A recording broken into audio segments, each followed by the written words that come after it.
Last time on Knights of the Rolled Table, the party got some much-needed rest after completing their second rescue mission in the frozen wastes of Coldguard. After heading back to Glorn, Diedre got to know her potential once-fiancé Xavier. Theo connected with Raffaello, and Igneous was visited by an old war buddy, Flint, who reminds the party they are all being tracked down. With Flint insisting to help out, the group heads to their next mission in Heaven's Breath, a lush landscape where a small town of halflings resides. As they try and track down the next missing knight and uncover the mystery within.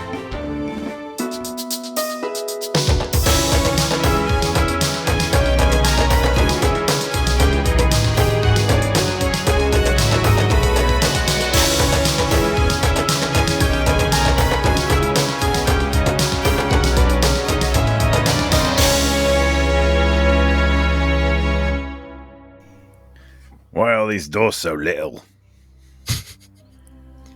Well, that's where the halflings live. And just as you notice this, you see, also from the distance, but this time in the sky, this small gold object. It's about 200 feet above, and it just kind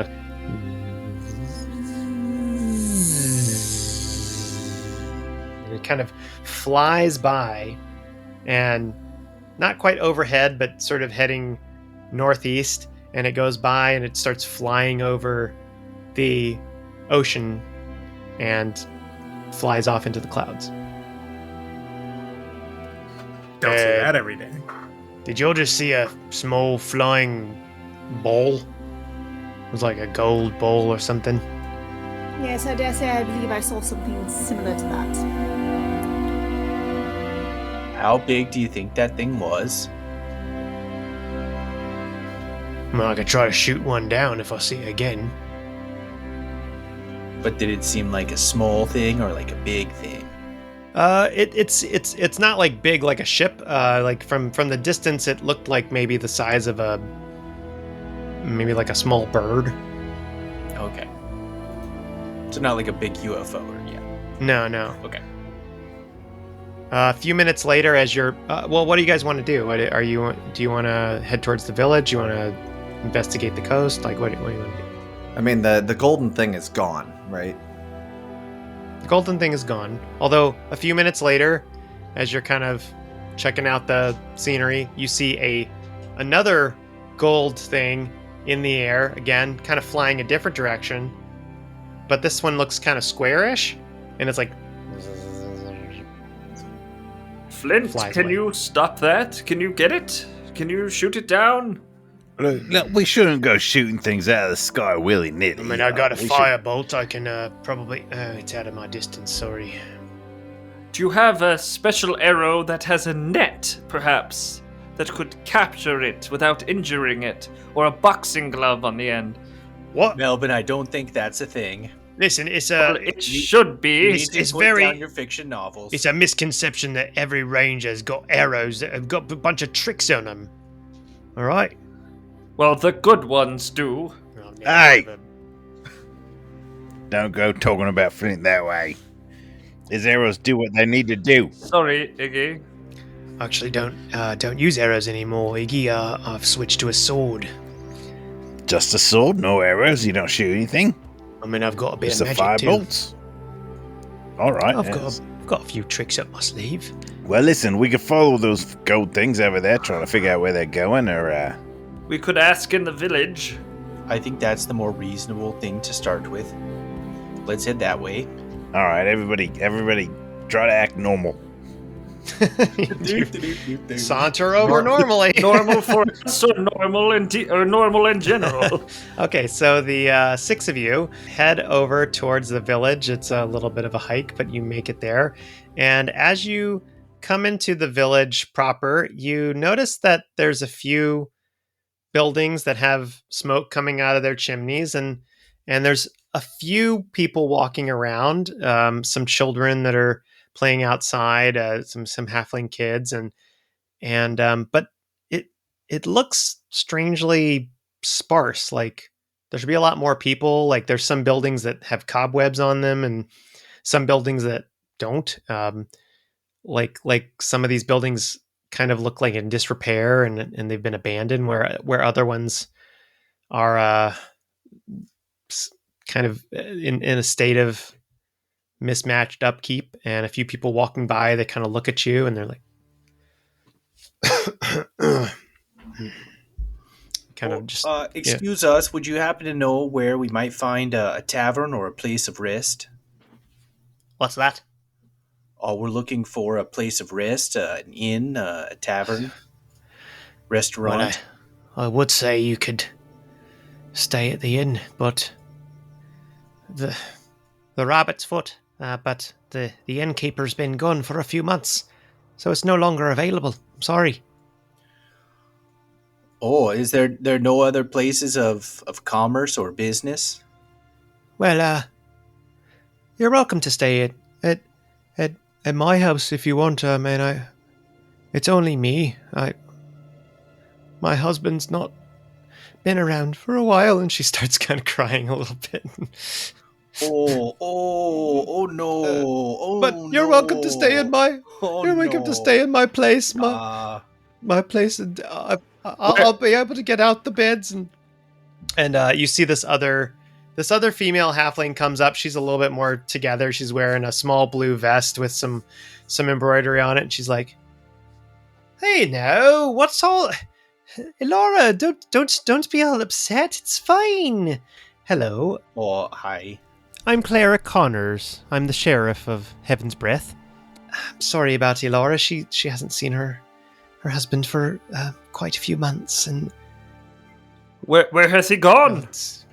I don't suppose you're from around here. You're very tall, except for. And she kind of looks at Yenni, and you're not from around here either. No. Never met you.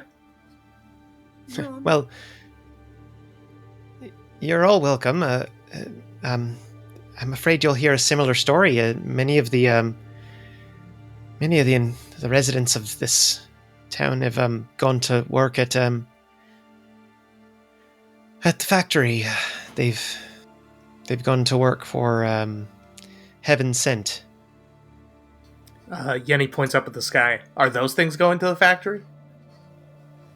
Oh, the deliveries, they're coming from the factory and going back. What's in them? It's spring water from the mountains has natural healing properties. They've been refined and made into healing potions, quite potent ones. And Heaven's Breath came in, built a factory building, and the person in charge thought made a bit of profit. So, they started setting up a delivery system, and now he's charging a premium, sends out these flying constructs out, delivering all over the realms. Cost an arm and a leg, if you ask me. Regular healing potions aren't worth that much, but I suppose they're in high demand. Well, classic capitalist move. You got to exploit the workers and extract as much value out of the natural resources as possible. Look, we're very inviting. We this gentleman came in and had a whole promise of work and I mean, she kind of gestures to Yenni. Halflings, they like to nod their heads and they like a bit of hard work as long as there's a bit of smoke at the end of the day and mead and having a good time. And he promised all of that. And so, except after a while, they started working longer hours and then they stopped coming home at all. And now they all live at the factory. The ones that took the jobs. We don't see them at all now. Every time we try to go in, they say, I don't have clearance. Oh, well, that's obviously abuse of labor practices. Tell me, is there a union or another sort of labor organization here that helps regulate? There's no union. It's just the recruiter comes out every once in a while and tries to get more of us, and there's less and less people in the town, less and less halflings. I mean, if that turtle comes back here one more time and tries to get any more of us, I don't know what I'm going to do. Did you say turtle, though? We're looking for a turtle. Aye. That's funny.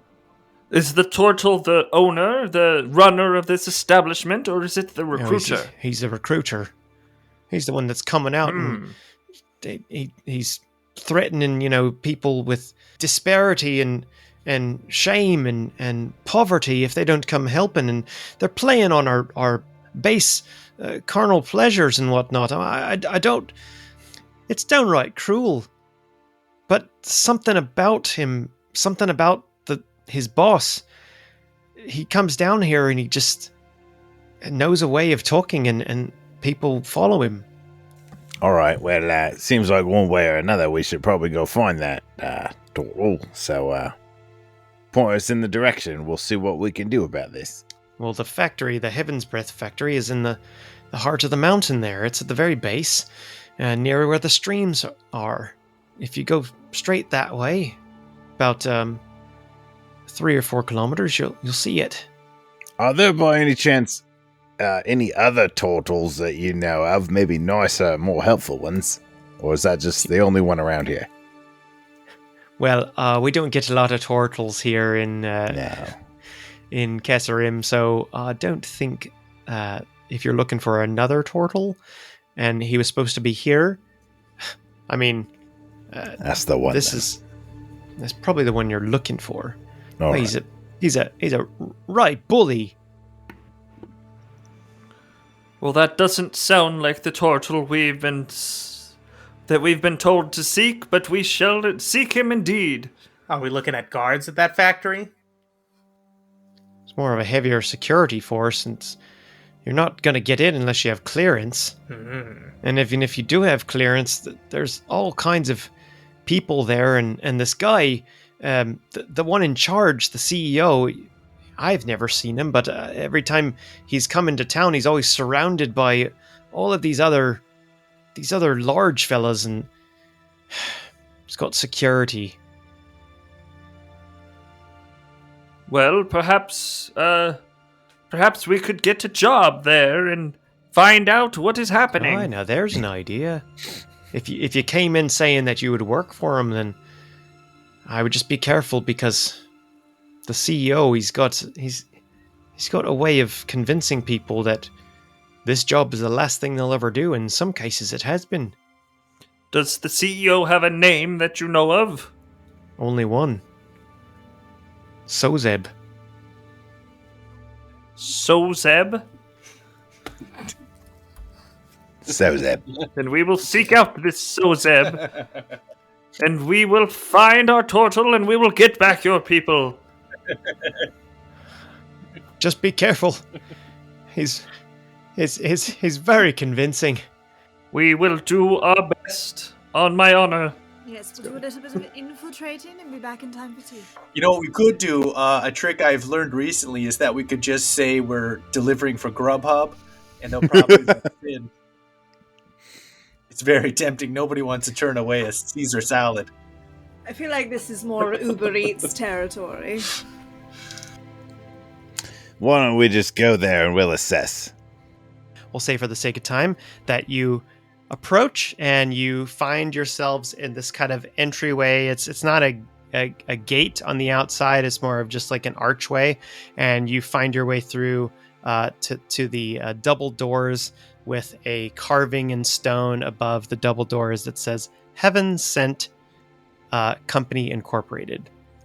And the double doors are made of wood, and they are painted red and blue, and there's little clouds along the top of the blue. What would you all like to do?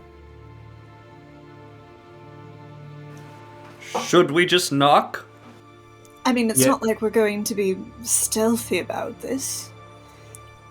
What was the name of the person that we're looking for? The turtle that you're looking for is named Pluon Kedokar. Pluon. They were the knight that was sent to investigate this place, but then didn't return, and that was about 5 months ago. Well, I think we just say we want to find Pluon. We want to talk to him about a job. Well, shall I knock? Melvin, go ahead and say that. All right. Melbin walks up and I'm going to hide. which door is on the right, red or blue? The whole thing is kind of. Oh, okay. I thought one was red. The whole thing is and kind one of was painted like from the bottom of both doors is red. That kind of fades up to a Okay. blue, and then there's clouds. Is it a pretty brightly lit area? Is there a shady corner I could duck into? You guys got there during the daytime. There's not really. I mean, there's some shade across, sort of like an open, kind of clay stone courtyard, and then there's like an inner courtyard. So you're in the inner courtyard. Gotcha. And it has a door. Melbin walks up and knocks on the door. Okay. Hello. And the doors open inward. And in front of you, you see a large cavernous room, and there is alabaster walls and ivory sconces along the walls. Very clean. It's brightly lit. And there is a single wooden and stone inlaid desk. And behind it, there are several bookshelves with hundreds of books. They all have dark leather brown spines from what you can see. It's about 50 feet in front of you. And behind this table that's there is a halfling who is going over one of the tomes that's laid out on the desk. All right. Melbin will walk up and say, Hello there. And he looks up at you and says, Oh, hello. What is your business? Oh, good sir, we are seeking a friend of ours, a turtle named Pluon Kedokar. Have you seen him? Oh, you're here for employment then. Excellent. Well, our orientation is a bit earlier in the morning, but I suppose we could sneak you in. There we can find a way to get you part of that. That's the only way really to talk to Pluon. Well, that is what we shall do. Are all of you applying? Oh, yes. Rebecca, I'll tie you up out here. I'll pick you up after the day. Okay, so you're going to put Rebecca outside in the courtyard? Sure. There's a nice little patch of grass, yeah. She finds some grass and kind of helps herself. And this halfling says, Did anyone refer you? Shall anyone get a referral bonus? Oh, why, Pluon himself. Or herself. I'm not sure. Pluon referred me, and actually I referred these other four. So you give my bonus to Pluon, and then everybody else, I'll take their bonus. Yes, well, I'm afraid you can't get a referral bonus unless you actually work for the company. So I can put you all down as a referral for Pluon. Well, how about this? Melbin, you start, and then you refer me, and then I'll go, and then we'll refer the next person. Well, you have to go through an orientation before, so if you want to do that, the rest of you will have to come back tomorrow. Oh. I see what you're doing, trying to game the system, but it's not going to work. Surprising individuals. We don't have time for this. We're just referred by Pluon, and let's get it over with. Excellent. Well, yes, go down the hallway, and it's the first door on the left, the green door. You will find the orientation in there. Any tips or tricks that we should be aware of so that we can put on the best appearance as possible? Tips or tricks? What? Yes, we wish to impress. For a job before? Yes, I have, and I have not always gotten them. You want to impress the boss? Stunningly surprising. Be open and be yourselves. Oh, no problem there. Tromps down the hallway. Tromp. And you just, he just goes back to his book that he's looking at. First of all, sorry. Before he does that, he says, let me take a bit of notes. So he looks at Diedre. And what is your name, my dear? Diedre Salenka.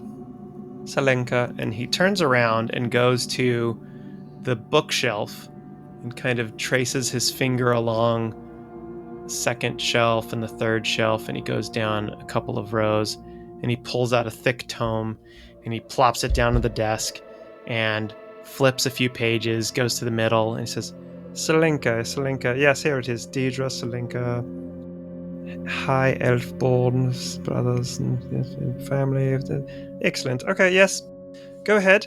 And next, what is your name, sir? And he kind of points to Theo. My name is Theodore Clovenshep. Clovenshep, yes. And he goes back and finds another book a little bit higher up. So he takes a little step stool and and he takes the book down. It's a little bit thicker, but it's the same color. There's no words on the spine. It's just blank. And he just puts it down. Clavus, Clemens, Clemen, Clive, Clearwater, Cloven. There it is. Yes. Okay. Oh, interesting. All right. Well, yes, that's fine. You can go. Wait a minute. Hold on now. What's in that book you have I'm there? sorry? What's in that book? It's just your name. Just my name, you were saying some other things. It's other people's names. Can I see it? It's a directory. Well, I'd like to see it. He turns it around. It's just a list of names. Okay. And it seems to be alphabetical by last name. Anything else besides the name? Like with Diedre, he had slightly additional information. You notice you take a peek. I won't even have you roll for this. There's just names. You don't see anything on the page. Interesting. You can make a Arcana check if you'd like. I would like. Natural 20 plus 3, 23. Oh, nat 20. Whoa. Okay. You sense of this book with a nat 20, you get a sense that this book is not what it seems. It is a list of names, but there's something deeper than that. It actually contains this sort of connection to, with your background as a paladin, you sense a spiritual connection to the world itself that this book has. You don't really know how the halfling was able to sense other information, but you get the idea that it somehow is connected to the living essence of everything of the world. And with a nat 20, I will say that as you're looking at it, you see a name in front of it, not one of you, but you see one name just go and it disappears, and then they all kind of rejumble. And then a second later, you see another name go away, and you see another name pop in. Interesting. And it seems to be like kind of repopulating and things going away. And there are at least 200 books, and there are thousands of names in each book. If all it is names, it's just... Wow, that's really interesting. You got, I can see all my family in here, but there's a name on here I've never even heard. I only had 3 brothers. No way I could have had a 4th at some point. Anyway, nothing to think about or add on to there. So he continues to do this with each one of you, and if you'd like, if you feel like this is pertinent backstory, I can go through this with each one of you. But he does this with Yenni, and Yenni, you see Donk. He looks at Donk. Oh, interesting. I don't actually see a Yenni Donk. Yeah. Why would I be in your magic book? My people are nomads. We don't write anything down. We don't subscribe to the system, You would still be inside of the book, my dear. Oh, let me see. Huh. And his eyes kind of flash for a second, white, and he says, oh, yes, you were adopted. That's not your real name. and he pulls out a different tome, and he goes and flips through it. Ah, there it is. All right. Interesting. Puts it away. All right. Well, all of you are approved. You are who you say you are, and you are all alive. So you may go into the first door, and through the green door, that is where the orientation will begin. Question: What did they say about Igneous? His name was in the book? His name was in the book. Huh. All right. It was oddly just Igneous. There was no last name. It was just a single name. Flint, same thing. It was just Flint. And it was in a special. Were they in the same book? They were. They were actually in the same book. It seems to be, and I hate to say this, it seems to be organized by the lineage and the ancestry of cultures. Interesting. Just like all tech companies, a little racist. I'm sorry, a lot racist. Yeah, that's not a tech company. The Knights of the Rolled Table do not all believe what Jeff has just said, because some of us work for tech companies and don't want to get fired. Some of us might. I said we don't all think that publicly. I mean, they might be bad guys, so... Yes, just like all tech companies. Every single one. Right. All of them are bad. Stealing our data, pretending to produce media. They have to... it can't just be all alphabetical. They have to organize by... And people move around, so how else... Anyway, it's magic. It's discrimination. Yeah. It's magical discrimination is what it is. Okay. So you make your way to the orientation room. Flint kind of gives this halfling as you all walk away. He's just like, I don't like this operation that you guys got here. Yeah, this seems very suspicious to me.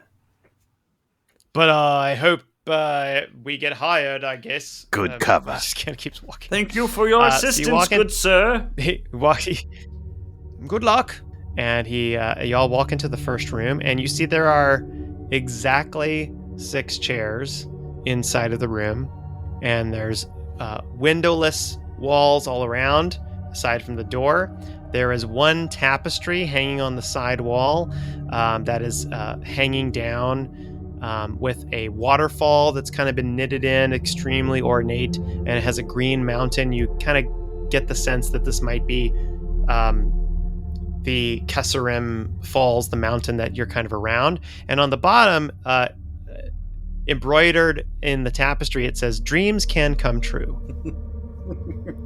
And you sit, so you're in this room, the door shuts, and you're in here for maybe 5 minutes. Nothing happens. Do y'all want to do anything? Investigate, look around, talk? Melbin will sit. So how does one exactly apply for a job? I'm afraid I've never had to go through this before. Usually people just give me things. Or I take them.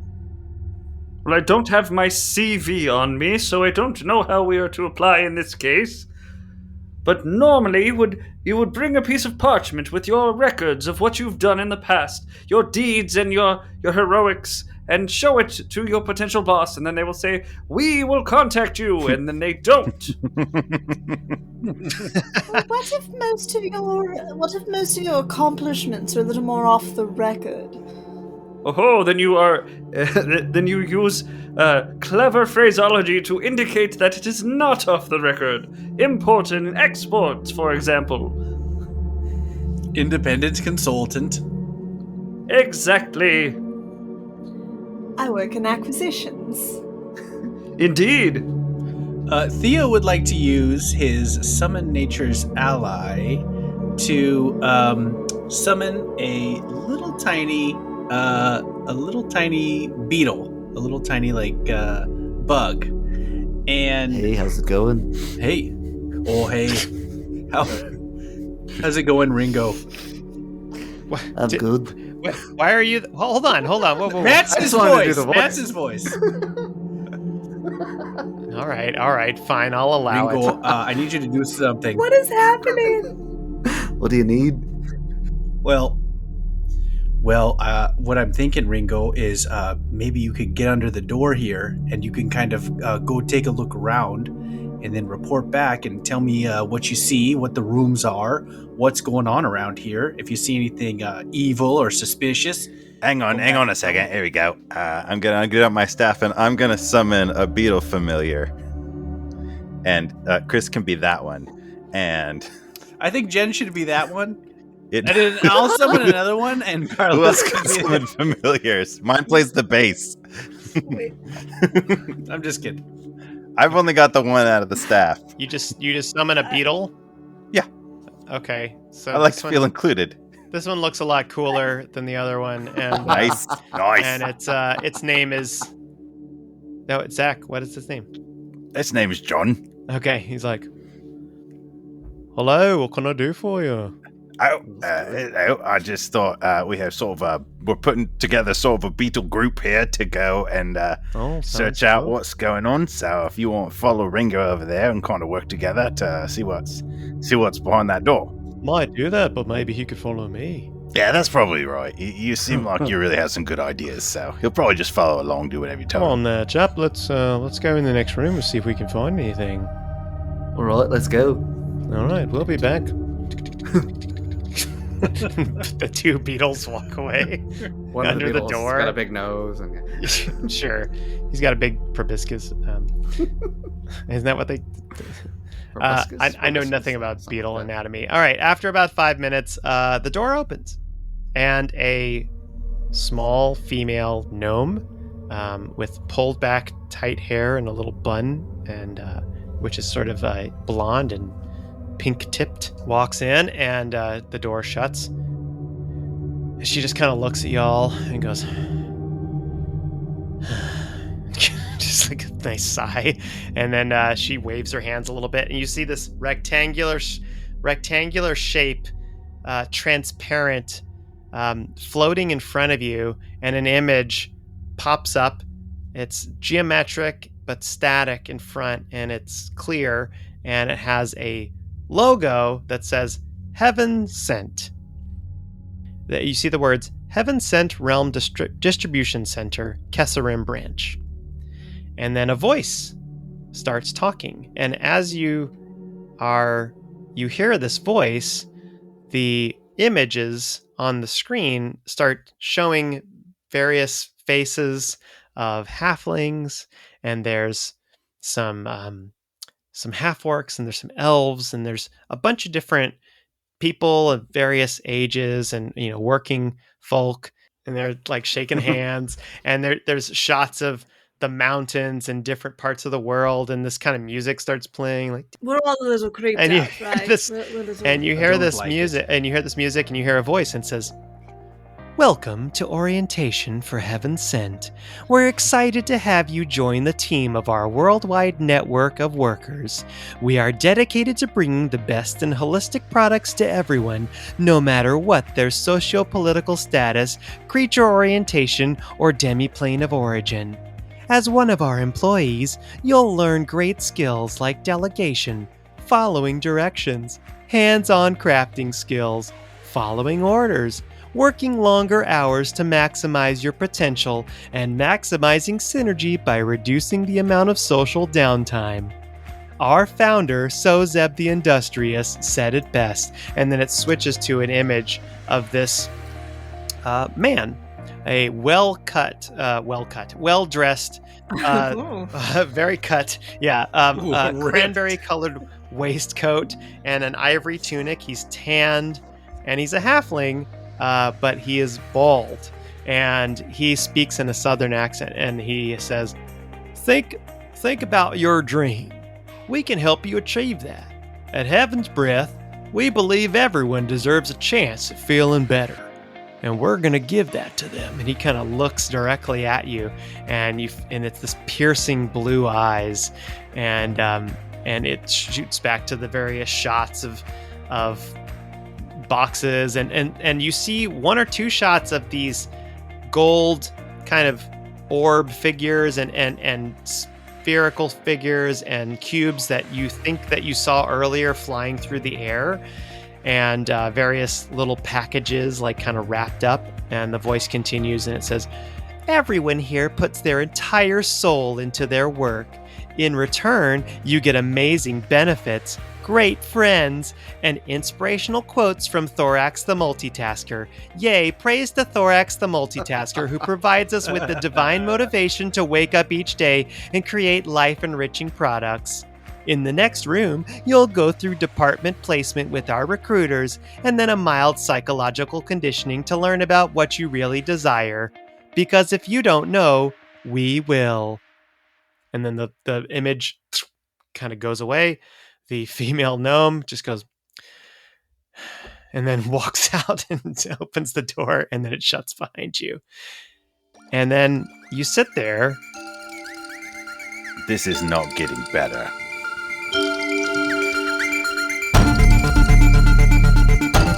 Hey there, it's time for some announcements. This is Chris Daly, your DM for Season 5 and your Mind Flayer of Merrymaking. In every episode this season, I've been mentioning tools that are great to use for DMs and players, and this time we're going to talk about a DM resource that you probably already know about, but it's too good not to mention if you don't, which is Donjon.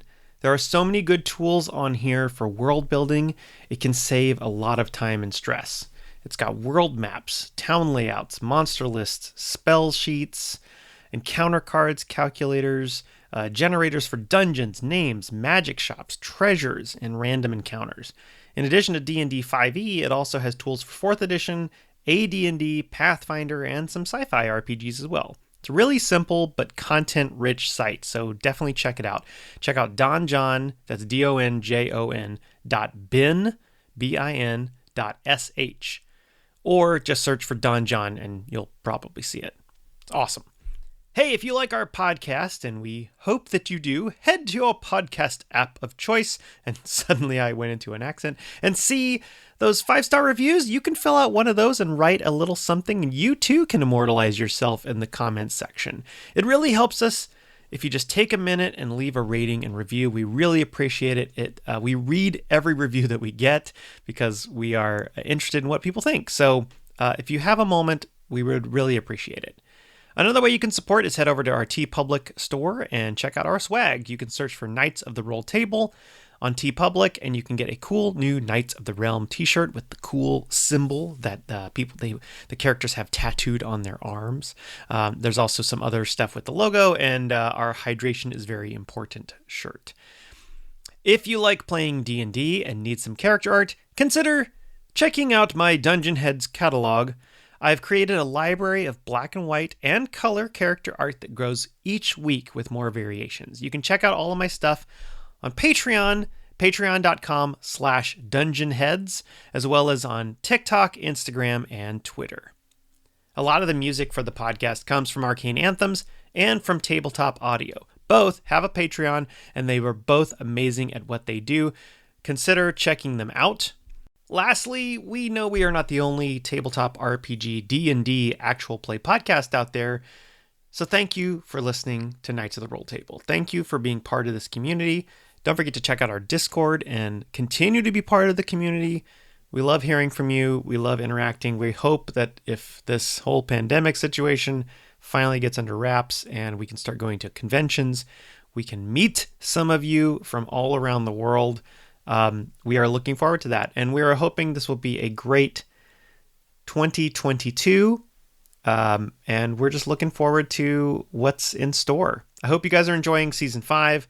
It's coming to a sort of rousing conclusion in the next couple of weeks, so we haven't done it yet, but I just have a feeling it's going to be really exciting. So thank you for being part of the community, and don't forget to go out and make life an adventure.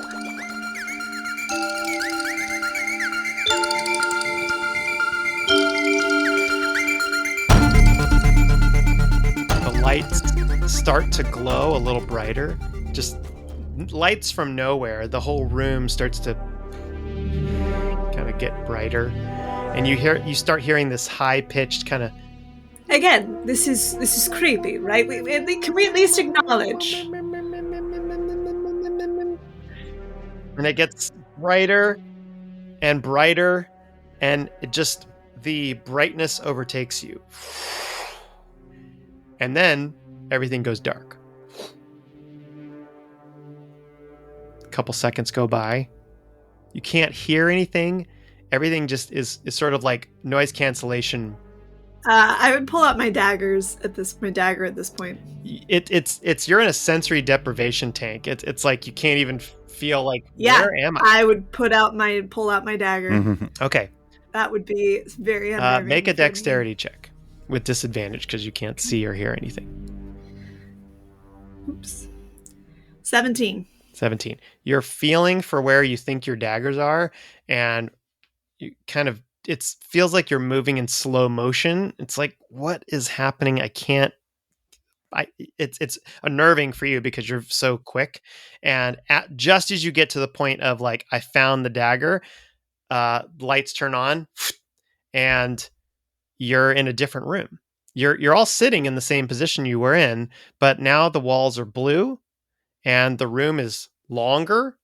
Instead of the blank wall in front of you, there is a desk about 8 feet in front of you, and behind it is a single humanoid turtle, dark skin, kind of a reddish tan shell, and he's holding a staff which has some thorns and whatnot in it. You see who you assume is Pluon Kedokar, a turtle.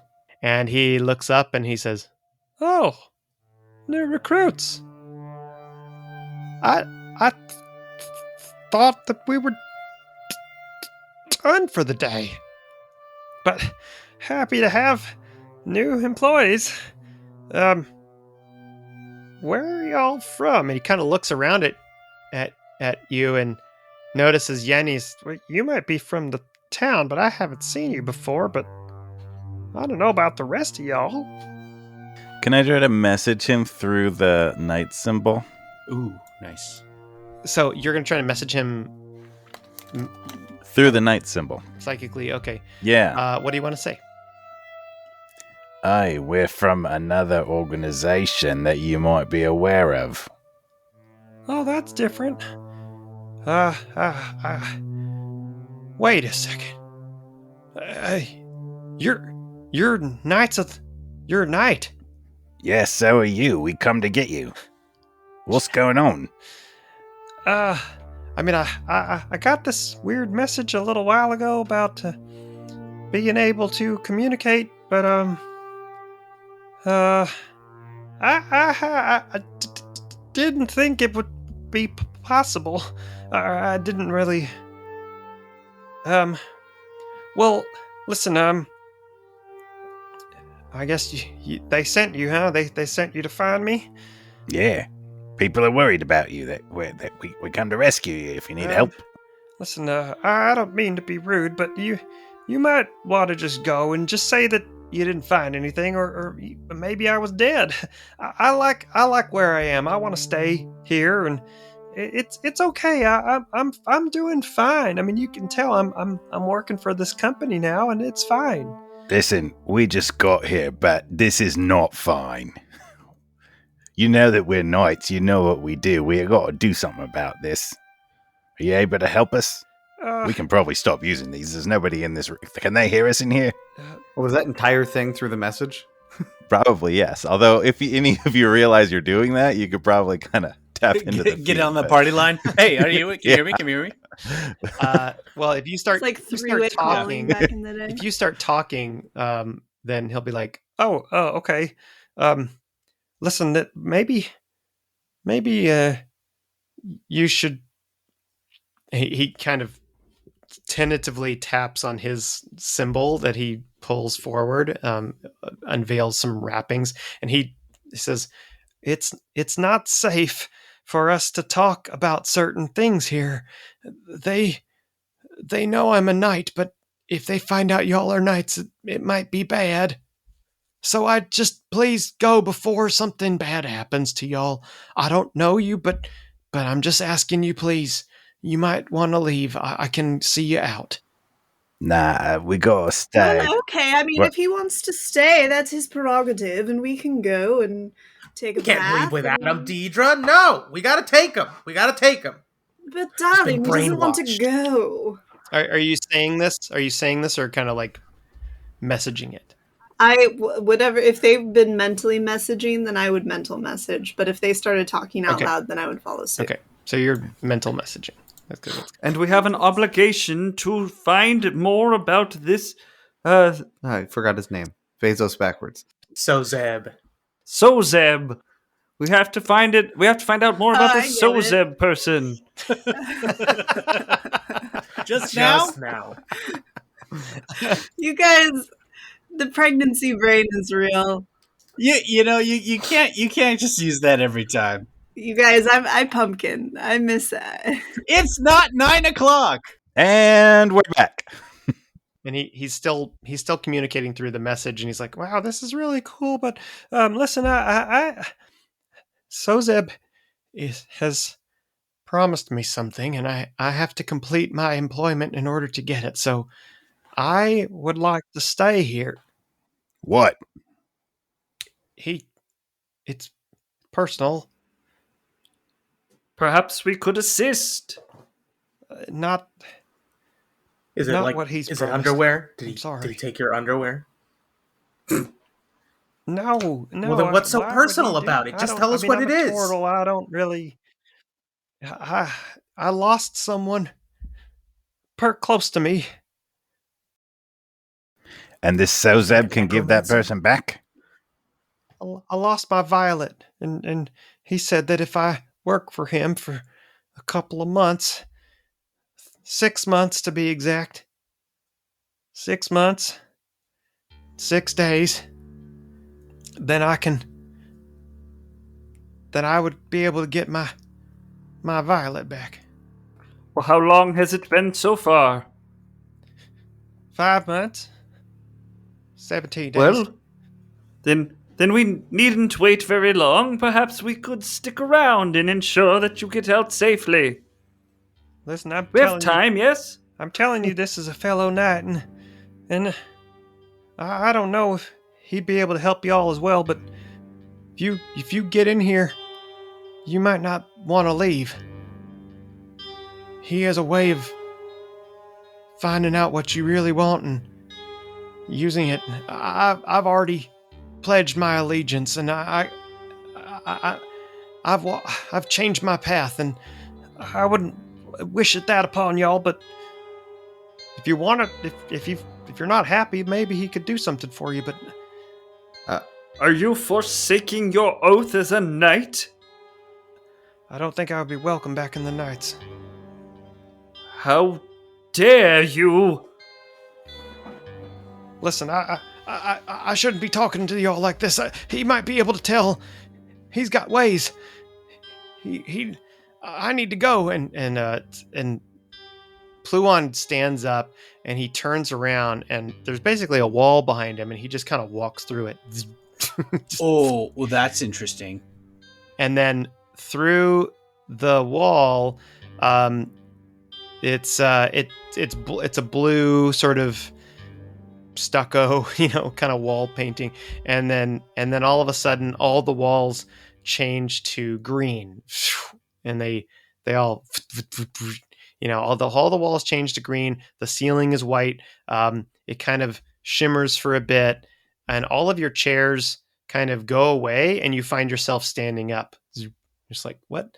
And then as you look around, it's weird thing, because like at first you feel like you're in this like 15 by 16 foot room, and then as you turn your head, all of a sudden the dimensions of the room have changed and they've gotten a lot wider, and you look up, and as you look up, like one of you looks up and it's like, oh, the ceiling is now 20 feet tall, and as you're looking around, it's like the dimensions of the room are changing in flux with each head turn. And it's like one of those cinematography things. It's kind of going around you, and all of a sudden you're in this different place. Kind of like Tenet. Yes, exactly. Stop it. Except you're not going back in time and wearing a weird mask. Oh, I don't man. know what that. Spoilers! Well, that's not. It's just. I know nothing about the movie. Backwards. We're gonna watch it, Matt. We're gonna sit down. We're gonna watch it. It's gonna be great. So as you're, or did you already watch it? You have to watch Tenet backwards at least once, so that if you're ever in a Tenet situation, you can rewatch the movie forwards. Yep. Okay.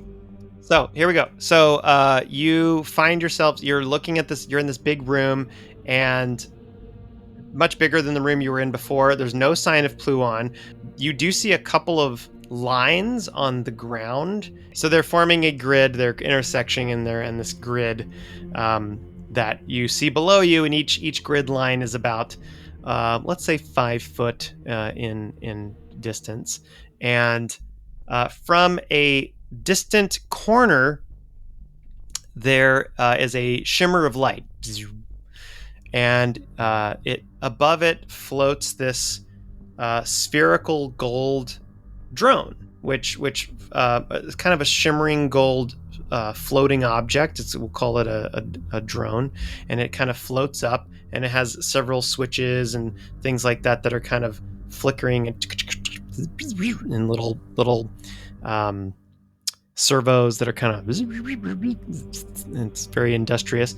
And then another one from another far corner kind of pops up from the floor, and then another one from each corner. So eventually there are 4 of these gold kind of floating drones that 2 of them are spheres and 2 of them are squares.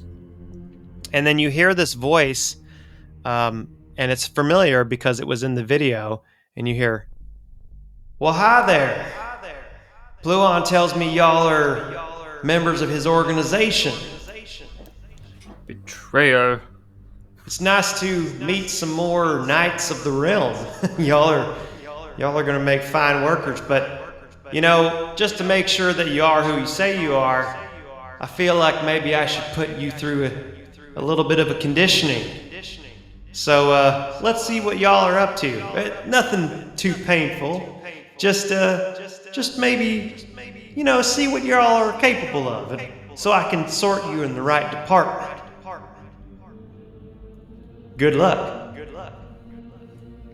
All right, and at that, the 4 drones that are in the corners fly towards you. I need all of you to roll initiative. Yeah!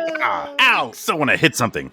All right, so up first is Igneous, and next up will be Melbin and then Diedre, but with some of the drones in between. So Igneous, you have these 4 drones. You all are right in the middle of this, we'll say, 30 by 30 foot square warehouse kind of room, and these drones are all flying towards you. You're all kind of within about 10 feet of each other. What do you want to do? All 6 feet. Where are the drones in relation to us? They are coming towards you each from one of the 4 corners.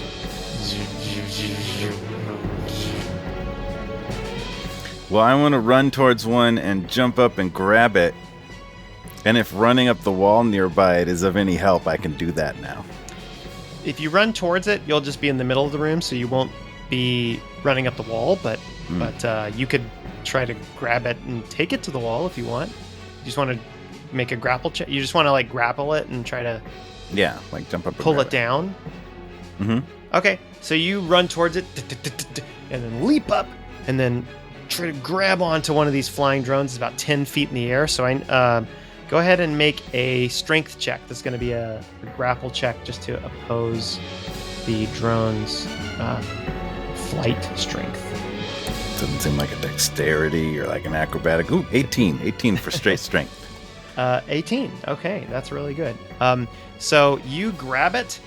You grab onto kind of like it's actually one of the spheres. So you're grabbing on, and you actually grab it pretty heartily, and it is a little stronger than what you thought. And it continues to fly on its path and just pulls you back, and you're like, ah! So you're grabbing it and you've grappled it, but it's continuing to fly. It rolled a 21. So it's flying with you, and you're kind of like slightly like a foot above the ground, like it's just like flying with you. That's your action, unless you had a bonus action.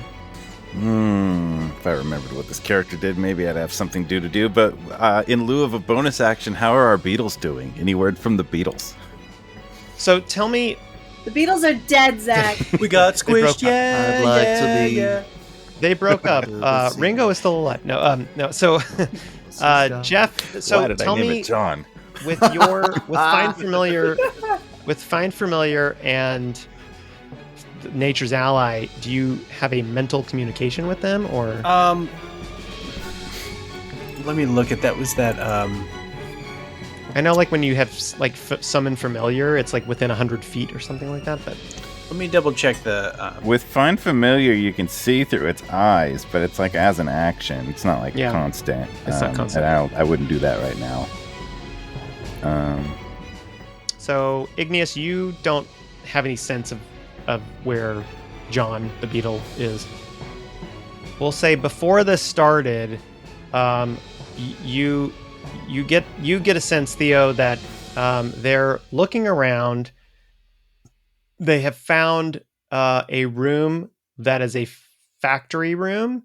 They were able to find another room, which is where seemingly one part of the factory is, and there's a lot of workers, and they're all packing things and moving things around and unpacking things and like wrapping things around, and these little drones are flying around. He's kind of like describing this to you like, well, there's little people. Oh, sorry, Matt, you have to say it. So there's there's little people packing things, little conveyor belts, and you should really see it. It's wild. That's what you get. Okay. So, thanks. Great. All right. Now it's the drone's turn. So the first drone is going to, as it's flying with Igneous, it has a action called Prime Deal, which is going to attack Igneous with a kind of a piercing attack, and 16 to hit. Miss. Okay. And it's also going to use. Okay, it gets these two actions. The second action is called Rapid Delivery, and it's going to exhale, or not exhale. I'm changing the lexicon here. You feel this kind of vibration as you're grabbing onto it, and Zach, roll a d6 for me.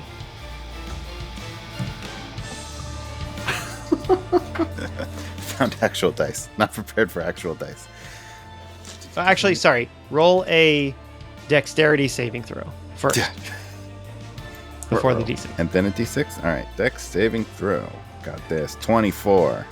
No problem. Okay. So you feel vibration. You kind of clamp onto it, and then you feel like this compartment try to open, but you sort of press it down so nothing happens. All right. The next one is approaching Melbin. It's going to try its Prime Deal attack on you. So 11 is probably going to miss. Big ol' miss. And make a dexterity saving throw. Ooh, okay, hang on. And I'll just say for the sake of time, Diedre, also make a dex save, and Yenni make a dex save. Anyone within 10 feet of me gets +4 to their saving throw. 22. Does me a fat lot of nothing because I rolled a nat 1. 16. Ooh. Which 16. save? Okay. Dex. So both of you fail, or both of you succeed on yours, but Melbin does not. So Melbin, I need you to roll a d6. 3. 3. Okay. So you take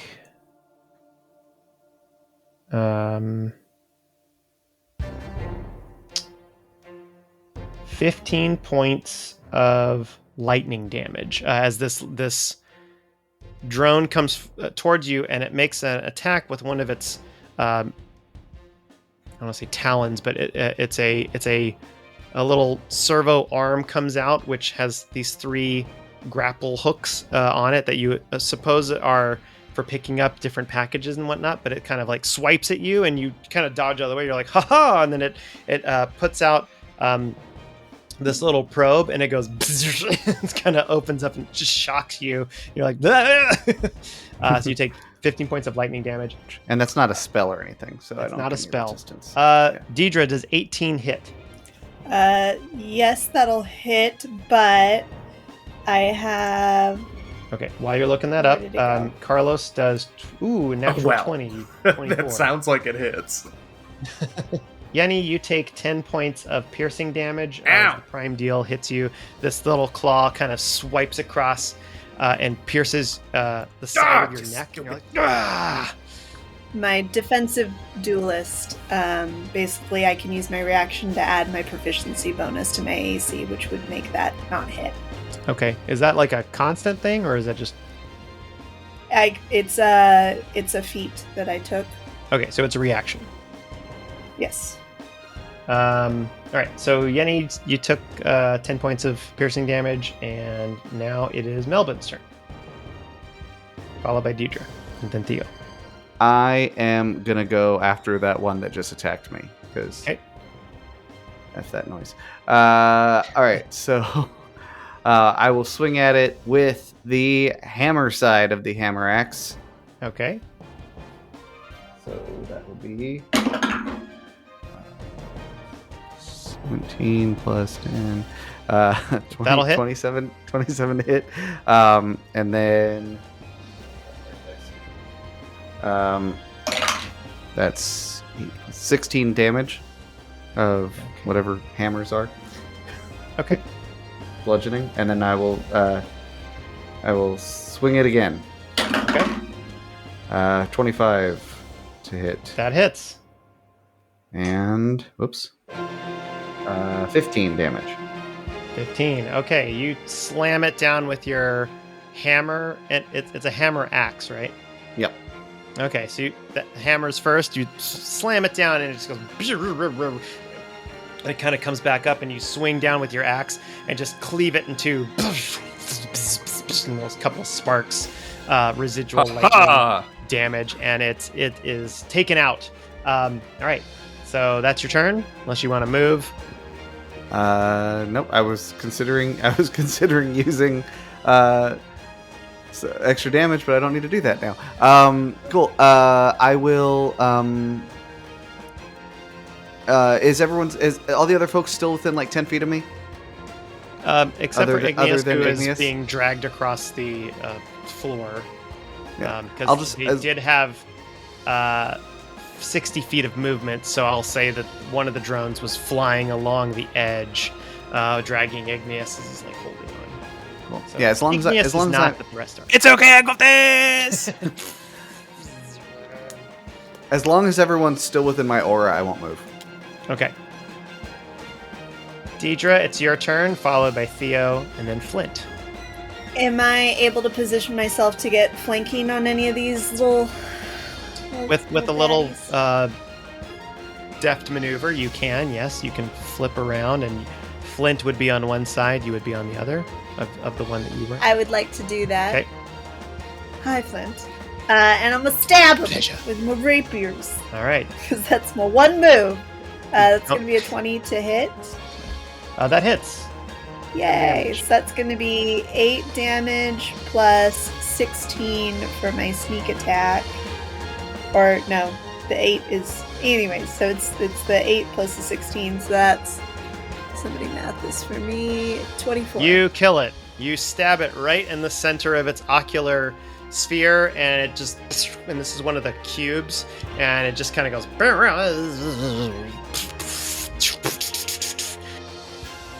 Oh look, I got one. You take it down, and now it's Theo's turn. Okay. Aren't you impressed? I got one. Very nice, Diedre. Really good job. Flint is like, save some for me, love. All right. And Theo, it's your turn. There's two left. Okay, I'm gonna use a little spell we like to call Heat Metal on one of them. Yeah. And so I would choose a manufactured object. That's gonna be one of them drones, and I will heat it up so that it is red hot. Are you picking the one that Igneous is on? No, not that one, because I don't want him to get burnt up. Okay, you're picking the one that attacked Yes. Yenni, I believe. Okay. So does it have to make a save or something, or? No. How does heat metal work? It just works on the metal. It just works on metal. It just works on metal? It just works. It just works.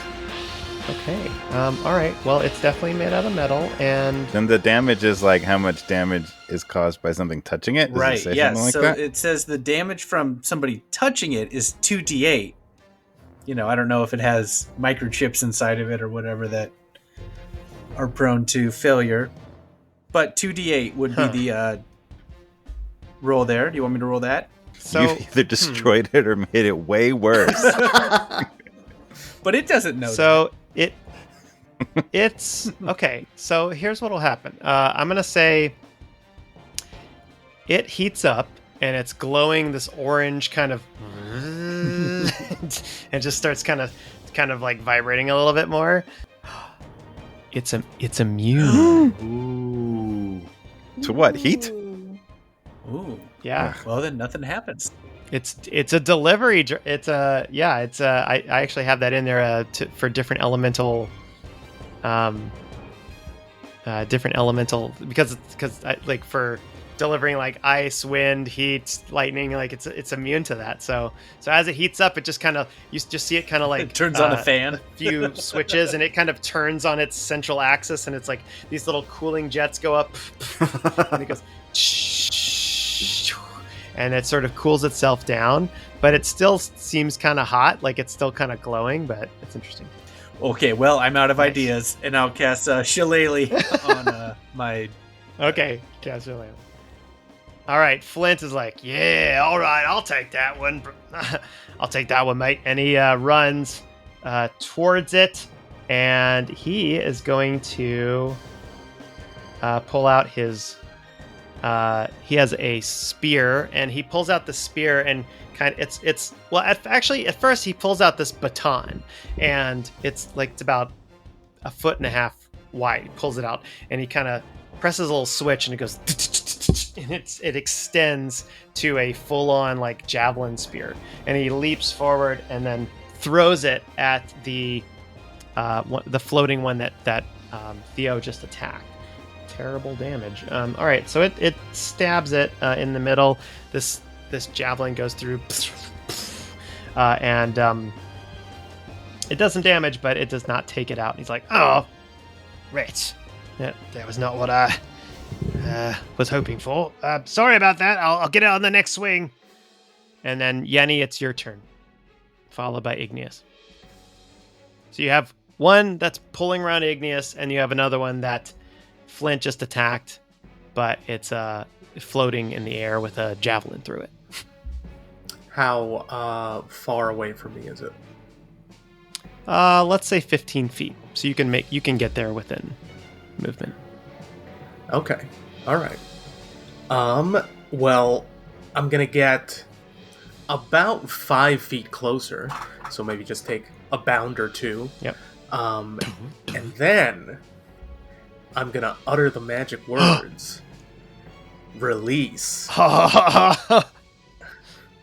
And transform my battle axe. Oh, the blood axe. Into a bone whip. Yes. Bone whip. Yeah. So this is what y'all see happen is Yenni says release, and then kind of flings the axe to the side, and it just goes and it splits into 3 blades connected by these spinal cord looking backbone. Sort of the backbone Vertebrae. extends, and it goes and it goes off in 3 tendrils with these blades, one in the middle that looks like more of a spear, and then the 2 on the sides have a side blade, and she just goes and then swing it forward with 3 strikes. That's amazing. Now that I'm within 10 feet, just go for it. Okay, give me your attack. Yes. 18. 18 will hit. Yeah. All right. Yeah. That's exciting. And 12 damage. 12 damage. All right. It hits, and it just all 3 of these metal tendrils come around and it kind of they sort of meet in the middle. One of them goes straight forward, the other one sort of curve around, and they seem to be these like heat-seeking chain whips just going straight into it. And then Yenni kind of like takes the chain and goes and like slings it down, and it just splatters out and explodes in several metal, and all of y'all are kind of like, what the That was really cool. I didn't know you did that. Wow! Amazing! Igneous is being dragged around still. Igneous, it's your turn. You are being pulled around by this final drone. I would like to punch it a lot unless I have a sense of a way to do more damage than punching it a lot. Like if I could slam it into something, but I want to hurt it. Okay. Punch. Give us an attack. Right. You're not near walls or something. Slam it in the ground. Actually, that's not true. I'll say as it's flying around, a couple of times you get close enough to the wall. It has a fly speed of 60 feet, so it's going like it's like getting close to the wall, and then it goes away, and it's kind of just like doing a little bit of a random pattern, but it does get close to the wall. So if you want to use your new ability to kind of give yourself a little bit of a push to like pull it into the wall and slam it, you could, just for the sake of cool. Yeah, well, so all right, so if it's like kind of like if I can use the sort of centripetal force of it like turning along the walls to actually like get my feet up and then start running along the wall so I can get some leverage on it, I'll like kind of try to pull onto it to get my foot down, and try to slam it down onto the wall so I can punch it and have it, and it's just, it's not like if you hit something in the air, it's going to just like move away, but if I can pin it down and punch it, it'll be more normal. So then smash. Y'all see, so the first part of this is y'all see Igneous, who's kind of legs flailing, and you see him kind of just like, wait a minute, and then he kind of like swings his body, and then his legs go sideways, and he just starts going like along the side of the walls and starts taking over the momentum of this drone, and then kind of flips around, slams down the drone into the ground, and then leaps down, taking his momentum, and then boom, down into a punch, and give us an attack. So cool. You have to beat a 16. All right. First attack, 12. Not good. Second attack, 23. Woo. Okay. First one misses. The second, the first fist is just more like a 3-point landing. It's just poof, just kind of like down, and you're like, and you just, I'm gonna say you slam it with your head. You're just like, I meant to do that. Monk head attack, and give us some damage. 9 damage. It's kind of like it's got this big head-sized dent inside of it. It's like and it's spinning around. It's not enough to take it out. I'll go flurry of blows and keep on it. Okay, go for it. Got it. 2 more attacks. 21 and a 22. Bam. Those will both hit. So, that's only a 6 and an 8. So 14 damage. 14. Describe your victory. Woo! Just like I'm gonna try to like use the like slightly softened dented part to like punch it 2 more times and try to like smash through it and like pull out some wires or guts or anything or something. Okay. Yeah, you pull out a couple of like cogwheels and these little like springs and things like this, like and there's like a spring around your wrist, this like metal coil. It's like oily, and it's kind of dripping down like blood, but it's like oil and stuff like that. You're like, ugh. And then I fall on the ground. That was the last one, and you hear this voice after a minute or two. You guys compose yourselves, and you hear this voice is like, "Well, that was impressive. That was quick work. I could definitely use y'all on my workforce. Let's have a little chat, shall we?" And then, as you kind of contain yourselves, the light gets super bright like it did before, and just goes super bright, and you can't see anything, can't hear anything. All of a sudden, everything goes dull. Diedre. Yes. You open your eyes, the camera pans out, and you're in this blank room alone. You see the widow Jacoby. Your aunt, a larger woman, older in her years, high elf, very finely dressed, and she says, "My dear, you've let yourself go a little bit."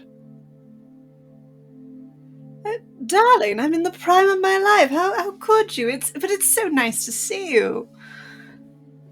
It's not that you're not prime or well fit, but if the constituencies were to see what you've been up to, they might not let you reclaim your titles, is all I'm saying. Well, then I'll buy my own titles, or earn my own titles, by my own hand. Yes. But is that what you really want? I mean, of course it's what I want. It's what I left for. You left to find your own fortune? By your own name? Yes. When you had a perfectly good fortune here. That had so many strings attached, darling. Now, not all of us were lucky enough to marry rich and then have our spouse pass away and then be left to our own devices. I would have been trapped. Indeed. Well, I won't be around for long, and your parents have pretty much retired. Your brother is seemingly running things. Everyone seems so surprised by that, but I mean... We all know that you're the one with the brains, my dear. So I ask you again, what do you really want? What in this world would you like to see happen? I want to know what you truly desire. And with that, I need you to make a wisdom saving throw. Oh no. You do not have your advantage from Melbin. That's a 12. I just, FYI, I have advantage on saving throws against being charmed, and magic can't put me to sleep. Just FYI. Okay. So with advantage, go ahead and roll again. Wisdom saving throw. Oh, okay.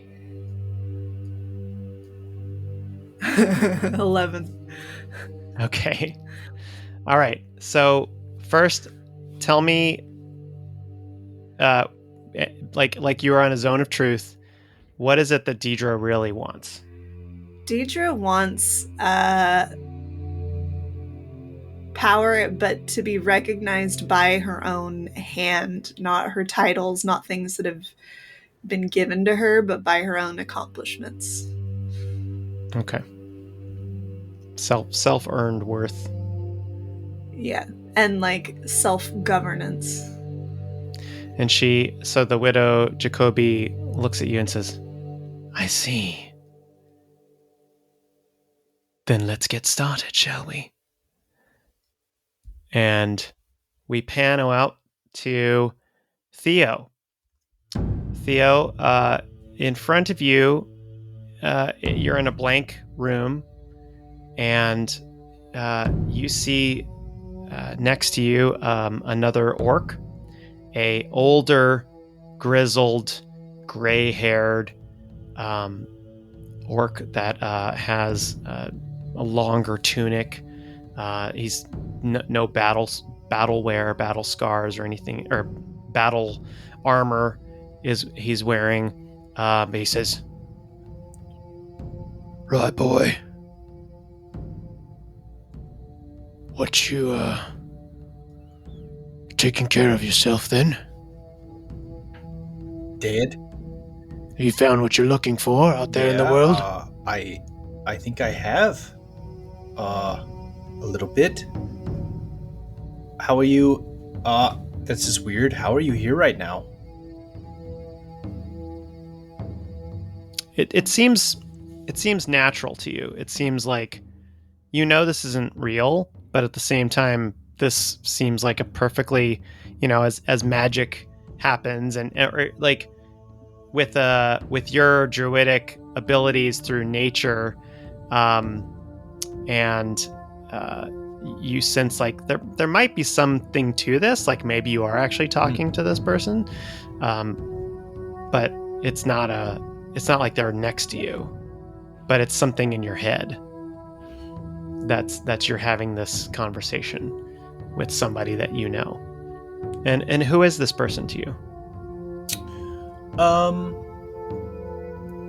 Let's say that they're like an uncle that I was close to, okay, who had encouraged Theo to like go out and kind of make his own, set out on his own.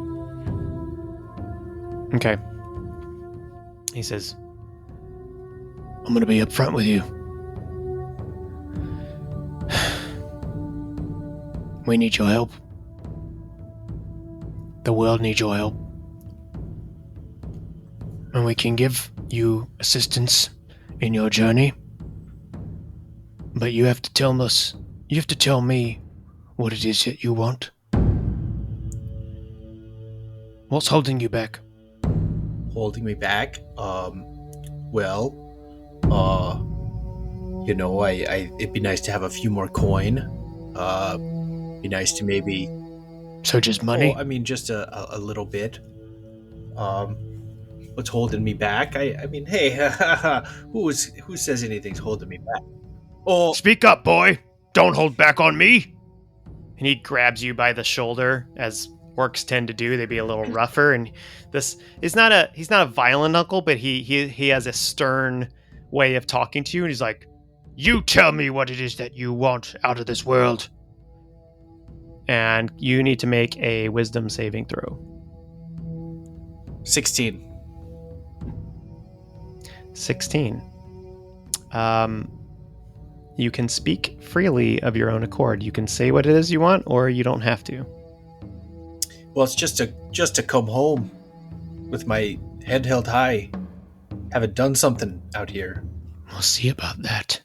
Did Margie ever get married? Okay. And we pan over to We pan over to Yenni. And Yenni, you see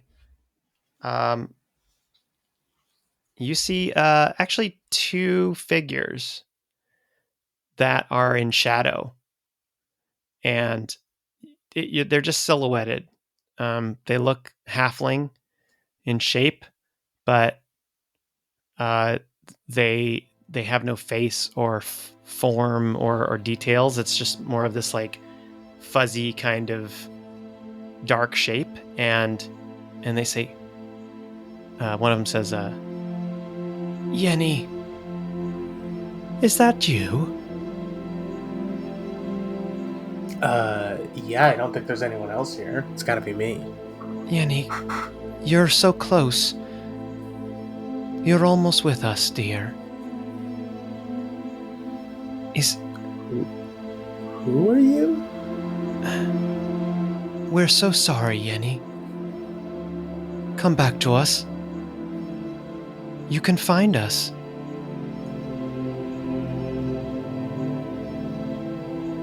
I don't think I'm looking for you. Who are you supposed to be? Yenni. And you hear the other one speak up and say, my darling, we only did what we thought was best to protect you. Our baby girl.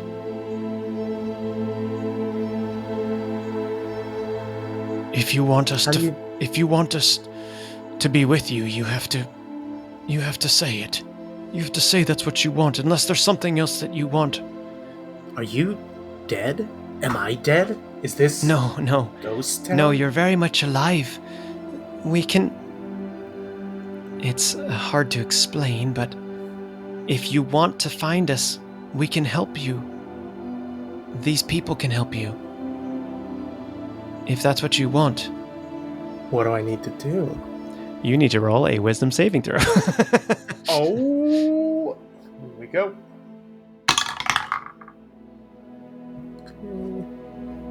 15. 15. They say, here's what to do. Just listen closely, and you'll be with us soon, my love. And then we cut away to Melbin. And Melbin, you are again also in a blank room, surrounded by light, no shadows, and it's kind of disorienting. And behind you, you sense a presence, and he says, "Back straight, chin up, then." What? Who's there? But of course, as soon as he hears the voice, he does exactly that. Back straight, chin up, and he turns around to look to see who it is. So you turn around and you see red-haired, human, your supervisor from the City Watch in Valentrail, and it's Robert. Full regalia, City Watch attire, the badge, sword sheath at his side. Says, "Now, Melbin." Robert, what? It's good to see you. What are you doing here? It's good to see you. I'm not really here, you know that. But hey, what are you doing here? Look at you, you're adventuring the world. I'm here to seek. I'm here to save someone who needs saving, and to save many people who need saving. I understand that, but don't you think you got to take care of yourself first? That is how I take care of myself. You have to take care of yourself in your mind, and everything around you will just fall into place. I always told you to look out for number one, yourself first. And then, if you don't get enough sleep, if you don't eat your fiber, nothing will be right. Well, I suppose I must be in tip-top shape in order to best save the world. Exactly. Listen, if you had anything if you had anything you need, everything you need at your disposal, think about all the people you could help, all the people you could save, all the places, the nature of the world you could bring to justice. What is it that we can help you with, Melbin? Just say the word.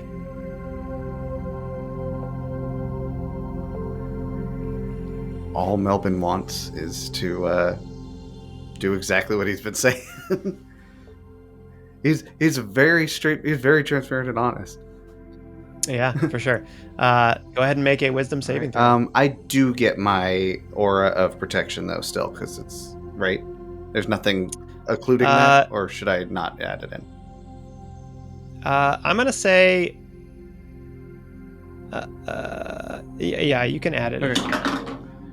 A lot. 25. Okay. So what do you say to him? What Melbin will do is he's going to basically recite his oath of the ancients back at him. I don't know exactly what that would sound like, but it'd be something along the lines.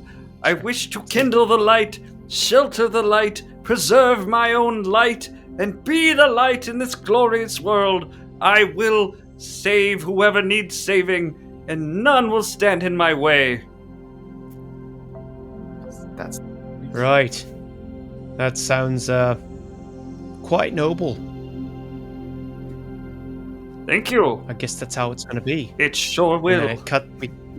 We cut away to Igneous.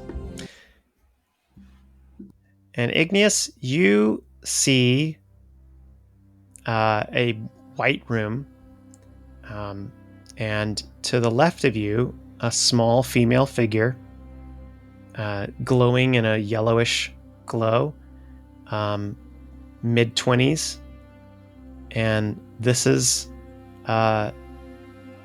your patron. This is Sindel, who you met in a human form, glowing in sort of her regalia of the fire realm, and she says, "Hey." Oh, Hey, ma'am. Yes. You're not going to be weird again, are you? I could be really cool. I could be. This is fine. This is fine. I'll just. It's okay. You don't need to kneel. It's just. He tries to sort of lean casually on something. There's nothing around. It's kind of. He like salutes a and then it's sorry, and he tries to not salute and kind of waves awkwardly, and I'll just stand here. It's all right. Hands at the side. There we go. Hey, Igneous, I just want to say you've done a really good job. And you're doing a great work. Everybody here, we think you could do a lot more for the world. And what is it that you want? I don't. You can tell me anything. Maybe I can help you. Okay. I mean, I don't know. Go ahead and make a wisdom saving throw.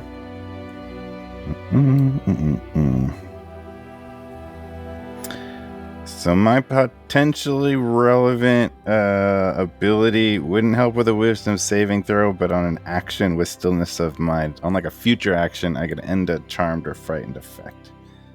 Wisdom saving throw, 10. 10. Okay. So do you tell her exactly what it is that you want in the world more than anything?